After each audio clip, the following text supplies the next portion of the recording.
ترکی کے صدر رجب Tayyip Erdogan اسرائیل میں رجیم چینج کے کتنے قریب پہنچ گئے ہیں، یہ سوال اس وقت اس لیے اہم ہو گیا ہے کہ اسرائیل کے وزیر اعظم بنجامن نیتن یاہو کی پاپولیرٹی، سپورٹ اور مورال مسلسل دباؤ میں ہے، جبکہ دوسری طرف ایردوان نے ایک کے بعد ایک ایسے مووز کیے ہیں جنہوں نے نیتن یاہو کو انٹرنیشنل اور ریجنل لیول پر مشکل صورتحال میں لا کھڑا کیا ہے۔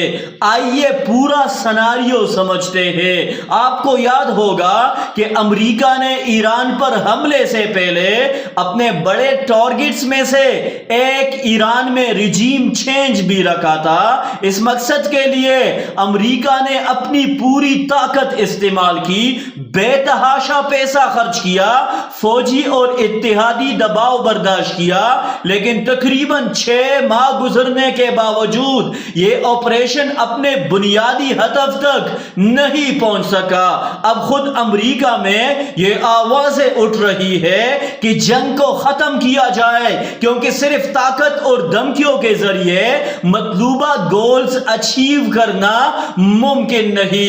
یہی چیز ہمیں ایک دوسری طرف بھی نظر آتی ہے، جہاں رجب طیب ایردوان ایک بالکل مختلف اسٹریٹجی کے ساتھ آگے بڑھ رہے ہیں۔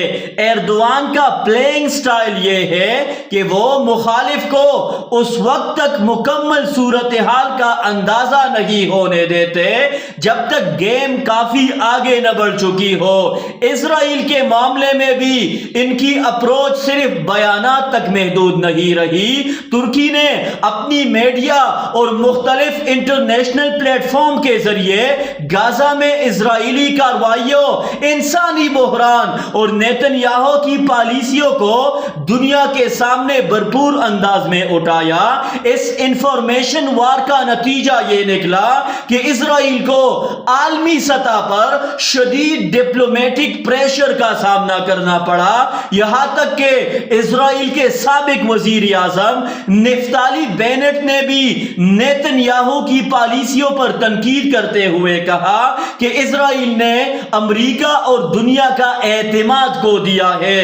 لیکن ایردوان کی اسٹریٹجی صرف میڈیا اور ڈپلومیسی تک محدود نہیں۔ مکہ ڈیفنس ایگریمنٹ کے قیام میں ترکی کا اہم کردار سامنے آیا ہے، اور اگر ایران بھی اس سیکیورٹی فریم ورک کا حصہ بن جاتا ہے تو پورے خطے کا پاور بیلنس تبدیل ہو سکتا ہے۔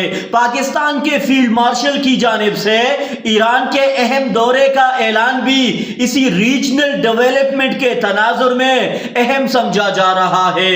اگر ایران اس معاہدے میں شامل ہو جاتا ہے تو خلیجی ممالک کو ایران کے ساتھ ایک نیا سیکیورٹی فریم ورک ملے گا، جبکہ ایران کو بھی امریکہ اور اسرائیل کے مقابلے میں ایک بڑا ریجنل سپورٹ سسٹم حاصل ہو سکتا ہے۔ اس صورت میں اسرائیل کے لیے خطے میں بلا خوف کارروائیاں کرنا پہلے جیسا آسان نہیں رہے گا۔ ایران کی جانب سے بھی ایسے سگنلز سامنے آئے ہیں جنہیں نظر انداز نہیں کیا جا سکتا۔ ایرانی پارلیمنٹ کے اسپیکر باقر قالیباف نے کہا کہ خطے کے ممالک ایران کو اقتصادی اور سیکیورٹی معاہدوں کی پیشکش کر رہے ہیں، اور یہ ایک مثبت پیش رفت ہے کیونکہ اس سے امریکہ کو خطے سے نکلنے میں مدد مل سکتی ہے۔ اس بیان نے اس پاسبلٹی کو مزید مضبوط کیا کہ ایران مستقبل میں کسی بڑے ریجنل سیکیورٹی انتظام کا حصہ بننا چاہتا ہے۔ دوسری طرف شام، لیبنان اور غزہ کے فرنٹس پر بھی ترکی اپنا اثر بڑھا رہا ہے۔ شام میں ترکی کی موجودگی اور ملٹری بیسز اسرائیل کے لیے ایک نئی پیچیدگی ہے۔ جب اسرائیل نے شام میں ترک موجودگی سے متعلق اہداف کو نشانہ بنایا تو ترکی کی جانب سے سخت رد عمل سامنے آیا۔ اس کے بعد اسرائیل نے واضح کیا کہ اس کا ترکی کے ساتھ براہ راست تصادم کا کوئی ارادہ نہیں، یہ ایک اہم سگنل تھا کہ اسرائیل بھی ترکی کے ساتھ براہ راست ٹکراؤ سے بچنا چاہتا ہے۔ اسی سلسلے میں ترکی نے نیتن یاہو کے خلاف انٹرپول سے کارروائی کی درخواست بھی کی۔ اگرچہ انٹرپول ریڈ نوٹس خود بخود کسی ملک کے پولیس کو گرفتاری کا پابند نہیں کرتا، لیکن اس طرح کی انٹرنیشنل ایکشن نیتن یاہو پر عالمی دباؤ بڑھانے اور ان کی انٹرنیشنل امیج کو مزید نقصان پہنچانے کے لیے انتہائی اہم ہے۔ یہ معاملہ صرف ایک قانونی پروسیجر نہیں بلکہ ایک بڑا ڈپلومیٹک اور سیاسی پیغام بھی ہے۔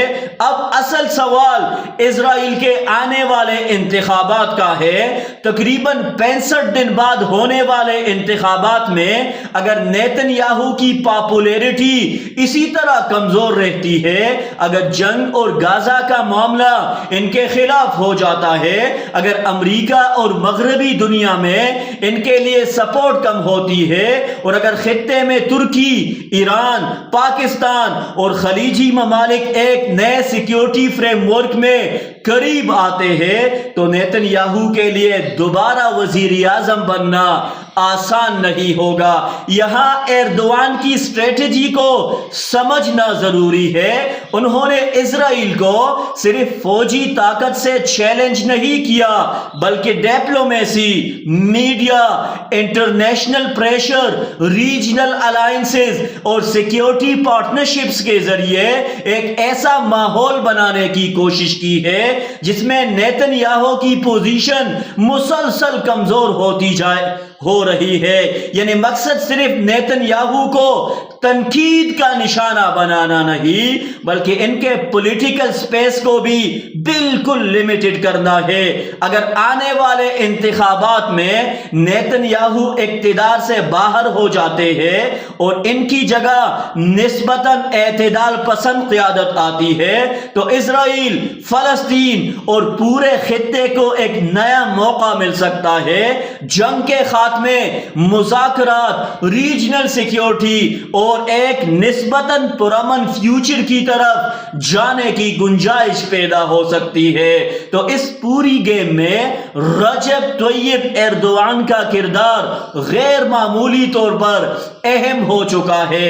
ایران میں رجیم چینج کے لیے امریکہ نے طاقت، پیسہ اور فوجی دباؤ کا راستہ اختیار کیا، لیکن ایردوان اسرائیل کے معاملے میں ملٹی لیئرڈ اسٹریٹجی استعمال کر رہے ہیں۔ وہ میڈیا سے لے کر ڈپلومیسی، ریجنل الائنسز سے لے کر سیکیورٹی ایگریمنٹس اور انٹرنیشنل پریشر تک ہر فرنٹ پر کام کر رہے ہیں۔ اب دیکھنا یہ ہے کہ آنے والے اسرائیلی انتخابات میں یہ تمام مووز مل کر نیتن یاہو کے اقتدار کا خاتمہ کرتے ہیں یا ایردوان کی یہ اسٹریٹجی ایک بار پھر ایک نئے سیاسی منظرنامے کو جنم دیتی ہے۔